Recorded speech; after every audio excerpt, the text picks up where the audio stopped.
La Iglesia, ¿un cuerpo? En este repaso de la lección de la escuela sabática encontraremos la respuesta a esta duda. Estudiemos juntos la lección número 7 titulada El cuerpo unificado de Cristo.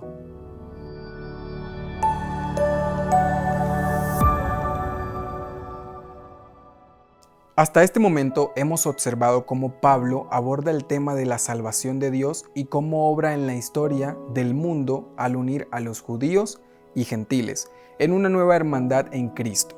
En Efesios 4, del 1 al 17, Pablo prosigue con el tema de la unidad. La iglesia ya estaba conformada, ahora necesitaba estar unida y mantenerse en Cristo. El apóstol Pablo enfatiza que la unidad es un atributo indispensable de la iglesia. Por esta razón va más allá de la unión entre judíos y gentiles.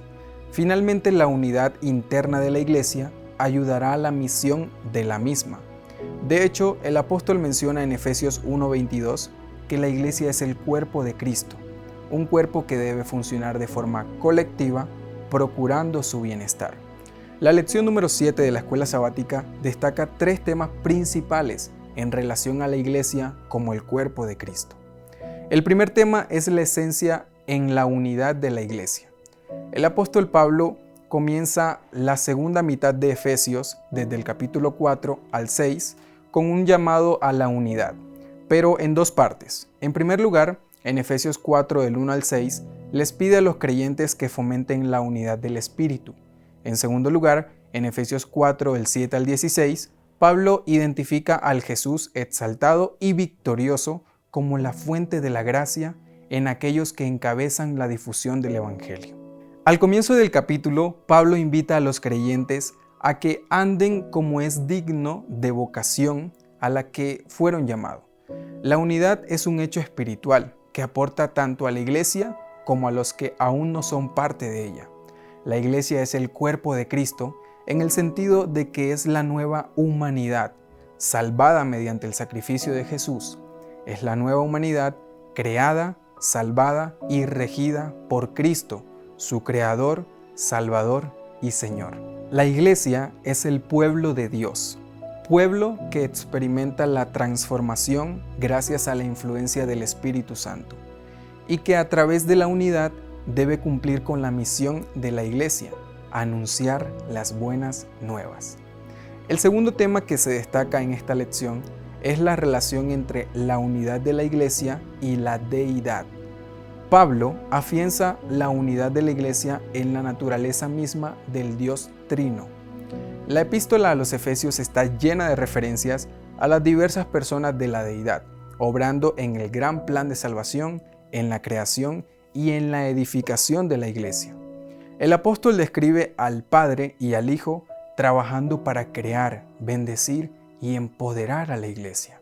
Por esta razón, Pablo describe en Efesios 1:23 y 4:6 a la iglesia como el cuerpo de Cristo y a la plenitud del Padre.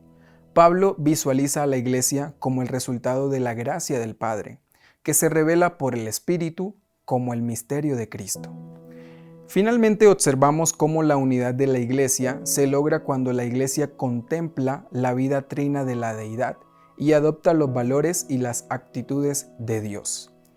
El tercer tema que se destaca en esta lección son los dones espirituales. Efesios 4 habla de la existencia, la unidad y la misión de la iglesia. De hecho, el Señor Jesús, resucitado y ascendido, le da gracia a cada miembro de iglesia conforme a la medida del don de Cristo.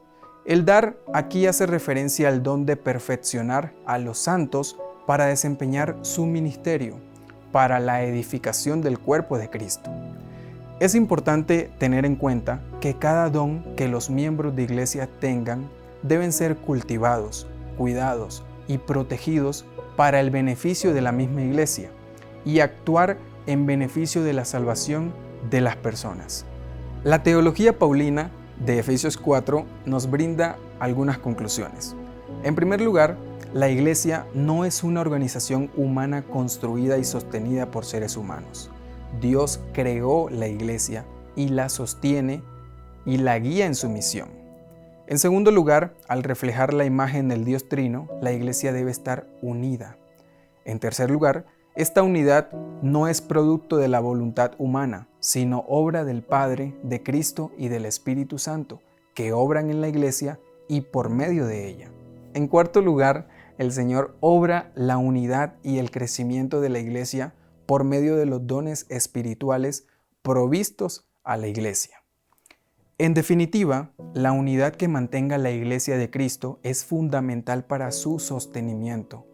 Pablo cree que la división es una importante señal del error, lo que nutre y hace crecer al cuerpo y lo ayuda a mantenerse unido es bueno, mientras que lo agota y lo divide es malo. Al pasar de la enseñanza divisiva a la de maestros probados y confiables, avanzarán hacia la verdadera madurez cristiana y desempeñarán funciones eficaces en el cuerpo de Cristo. De hecho, es lo que ocurre con el cuerpo humano. Necesitamos un cuerpo sano para que éste funcione de manera eficaz. Por esta razón debemos cuidar nuestro cuerpo, de lo que comemos, de lo que practicamos. La Iglesia necesita ser cuidada porque es el cuerpo de Cristo. Apreciado amigo, tus dones, virtudes y talentos aportan mucho para la edificación de la Iglesia y la proclamación del Evangelio.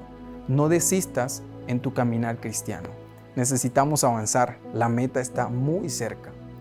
Guarda en tu corazón las palabras del apóstol. No considero que lo haya alcanzado ya, pero una cosa hago, me olvido del pasado y me extiendo hacia el futuro. Que Dios te bendiga y recuerda, aún hay tiempo, puedes pertenecer a la Iglesia de Dios. Nos vemos en un próximo repaso de la lección de la escuela sabática. Bendiciones.